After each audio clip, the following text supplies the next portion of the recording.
ఆవాల యొక్క మెడిసినల్ వాల్యూస్‌కొస్తే ఈ ఆవపిండిని ఓకే. ఇందాక నేను చూపించాను కదా! ఆవపిండిని తీసుకొని ఓకే.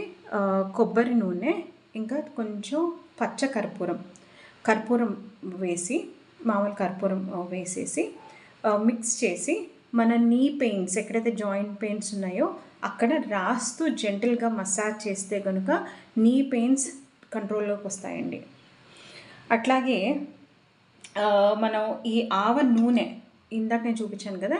ఆవ నూనెని మన కర్రీస్‌లో యూజ్ చేస్తే గనుక క్యాన్సరస్ సెల్స్ గ్రో అవ్వకుండా ఉంటాయి. క్యాన్సర్ లాంటి సెల్స్‌ని గ్రో అవ్వకుండా కంట్రోల్ చేస్తాయన్నమాట. Okay. So weekly once or twice అని ఈ ఆయిల్‌తో మీరు కర్రీస్ ప్రిపేర్ చేసుకోండి. అండ్ ఇంకొకటి ఏంటంటే మనకి ఫ్రీక్వెంట్‌గా హెడేక్స్ వస్తే కనుక జస్ట్ ఆవాల్ని నానేసేసి ఇది నీటిలో నానేసి బాగా మిక్సీ పట్టండి. మిక్సీ పట్టుకొని ఈ మిక్స్చర్ని తలకి అది హెడేక్ అంటే ఈ నుదుటి భాగాన అప్లై చేస్తే కనుక రిలీఫ్ ఉంటుంది.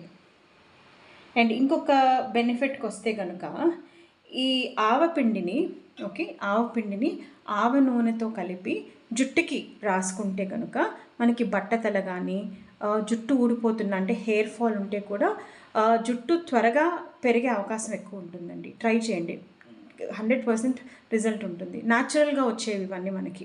సో ఆవ నూనెతోనే ఆవపిండిని కలిపేసి హెయిర్కి అప్లై చేస్తే కనుక హెయిర్ గ్రోత్ బాగా ఉంటుంది.